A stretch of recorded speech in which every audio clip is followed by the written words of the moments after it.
ಕಿಚಡಿ ಒಳ್ಳೆಯದು ಅಂತ ಈಗ ಎಲ್ರಿಗೂ ಗೊತ್ತುಂಟು. ಅದರಲ್ಲೂ ಇವಾಗ ಮಿಲೆಟ್ ಕಿಚಡಿ ಮಾಡ್ಬೋದು, ಬ್ರೋಕನ್ ವೀಟಿಂದ ಮಾಡ್ಬೋದು, ರೈಸಿಂದ ಮಾಡ್ಬೋದು, ಯಾವ ದಾಲ್ ಕೂಡ ಹಾಕಿ ಮಾಡ್ಬೋದು. ಮೂಂಗ್ ದಾಲ್, ತೂರ್ ದಾಲ್. ಇಲ್ಲಿ ಬ್ರೋಕನ್ ವೀಟ್ ತಗೊಂಡಿದ್ದೇನೆ. ಮಿಲೆಟ್ ಮುಗ್ದೋಗಿದೆ, ಹೆಚ್ಚಾಗಿ ಮಿಲೆಟಿಂದೇ ಮಾಡೋದು ಇದೆ. ಮತ್ತು ಇಲ್ಲಿ ಉರದ್ ದಾಲ್, ಕಪ್ಪಿದು ಉರದ್ ದಾಲ್ ಬರುತ್ತಲ್ಲ, ಅದನ್ನು ಚೆನ್ನಾಗಿ ತೊಳೆದುಬಿಟ್ಟು 3-4 ಸಲ ತೊಳೆದುಬಿಟ್ಟು ಒಂದು ಹಾಫ್ ಆನ್ ಅವರ್ ನೆನೆಸಿಟ್ಟಿದ್ದೇನೆ. ನಂತರ ಎಲ್ಲ ವೆಜಿಟೇಬಲ್ ಕಟ್ ಮಾಡಿದ್ದೇನೆ ನೋಡಿ, ಅದರಲ್ಲಿ ತೋರಿಸಿದ ಎಲ್ಲ ವೆಜಿಟೇಬಲ್ಸ್.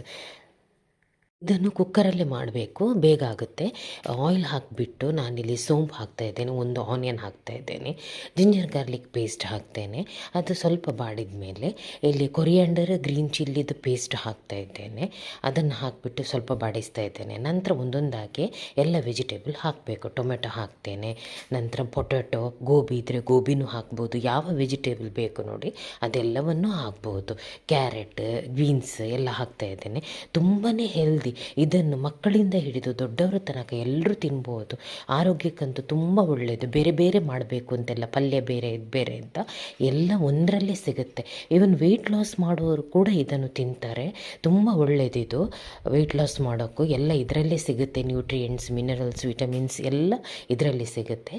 ಮತ್ತು ಮಸಾಲ ಪೌಡ್ರ್ ಜಾಸ್ತಿ ಹಾಕಲಿಕ್ಕಿಲ್ಲ ಇದಕ್ಕೆ. ಗರಂ ಮಸಾಲೆ ಎಲ್ಲ ಪುಲಾವ್ ಥರ, ಬರೀ ಹಲ್ದಿ ಮತ್ತು ಜೀರಾ ಪೌಡರ್ ಹಾಕ್ತಾಯಿದ್ದೇನೆ ಅಷ್ಟೇ. ಮತ್ತು ಸಾಲ್ಟ್, ಕೊತ್ತಂಬರಿ ಸೊಪ್ಪು, ಇಲ್ಲಿ ಸ್ಪ್ರಿಂಗ್ ಆನಿಯನ್ ಕೂಡ ಇತ್ತು, ನಾನು ಅದನ್ನು ಕೂಡ ಹಾಕಿದ್ದೇನೆ. ಒಳ್ಳೆ ಅರೋಮ ಕೊಡುತ್ತೆ ಸ್ಪ್ರಿಂಗ್ ಆನಿಯನ್ ಹಾಕಿದರೆ. ಇದ್ದರೆ ಹಾಕ್ಬೋದು, ಇಲ್ಲಾಂದರೆ ತೊಂದರೆ ಇಲ್ಲ. ನೀರು ಮಾತ್ರ ಇದಕ್ಕೆ ಜಾಸ್ತಿ, ಯಾಕೆಂದರೆ ಇದು ಪುಲಾವ್ ಥರ ಅಲ್ಲ, ದಾಲ್ ಬೇಯಲಿಕ್ಕೆ ನೀರು ಬೇಕು. ಮತ್ತು ಸ್ವಲ್ಪ ಇದು ಲಿಕ್ವಿಡ್ ಥರ ಬರ್ತದೆ. ಇದಕ್ಕೆ 2 ಕಪ್ಪಿಗೆ 4 ಅಥವಾ 5 ಕಪ್ಪಷ್ಟು ನೀರಿಡಬೇಕು. ನಾನಿಲ್ಲಿ ಮೇಲ್ಗಡೆಯಿಂದ ಕರಿಪತ್ತ ಪೌಡ್ರ್ ಕೂಡ ಹಾಕ್ತಾ ಇದ್ದೇನೆ. ಹಿಂಗೆ ಸ್ವಲ್ಪ ಹಾಕಬೇಕು, ದಾಲ್ ಹಾಕೋದರಿಂದ ಹಿಂಗೆ ಸ್ವಲ್ಪ ಹಾಕಿದರೆ ಡೈಜೆಷನ್ಗೆ ಒಳ್ಳೆಯದು ಅಂತ. ಚೆಕ್ ಮಾಡಬೇಕು ಎಷ್ಟು ಹಾಕ್ತೀರಾ ಅಂತ. ದಾಲ್ ಮತ್ತು ನಿಮಗೆ ಬ್ರೋಕನ್ ವೀಟ್ ಅಥವಾ ಮಿಲೆಟಿದು ಕ್ವಾಂಟಿಟಿ ಸೇರಿ 2 ಕಪ್ ಇದ್ದರೆ 5 ಕಪ್ ಹಾಕ್ಬೋದು ನೀರಿಲ್ಲಿ. ನಾನು ಬೆಲ್ಲ ಹಾಕ್ತಾ ಇದ್ದೇನೆ ಮತ್ತು ಗೀ ಮೇಲ್ಗಡೆಯಿಂದ. ಇದಕ್ಕೆ ಗೀ ಅಂತೂ ಹಾಕಲೇಬೇಕು, ತುಂಬ ಚೆನ್ನಾಗಾಗುತ್ತೆ ಗೀ ಹಾಕಿದರೆ.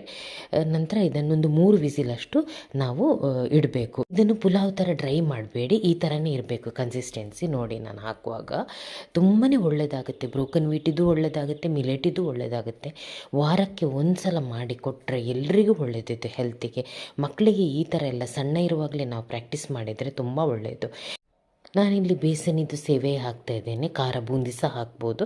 ಅದರ ಜೊತೆ ಯಾವುದಾದ್ರೂ ಒಂದು ಪಕೋಡ ಇದ್ದರೆ ತುಂಬ ಒಳ್ಳೆ ಕಾಂಬಿನೇಷನ್. ನೀವು ಕೂಡ ಟ್ರೈ ಮಾಡಿ ಈ ರೀತಿ ಹೆಲ್ದಿ ಫುಡ್. ಇಲ್ಲಿ ತೋರಿಸ್ತಾ ಇದ್ದೇನಲ್ಲ, ಇದು ಮಿಲೆಟಿದು ಕಿಚಡಿ. ಇದು ಸ್ವಲ್ಪ ಫೋಟೋ ವಿಡಿಯೋ ಡಾರ್ಕ್ ಬಂದ ಕಾರಣ ಇದು ಹಾಕ್ತಾ ಇಲ್ಲ, ಅದಕ್ಕೋಸ್ಕರ ಬ್ರೋಕನ್ ವೀಟಿದು ವಿಡಿಯೋ ಹಾಕ್ತಾ ಇದ್ದೇನೆ. ನನ್ನ ರೆಸಿಪಿ ಇಷ್ಟ ಆದರೆ ಪ್ಲೀಸ್ ಸಬ್ಸ್ಕ್ರೈಬ್ ಮಾಡಿ, ಲೈಕ್ ಮಾಡಿ, ಶೇರ್ ಮಾಡಿ. Thank you.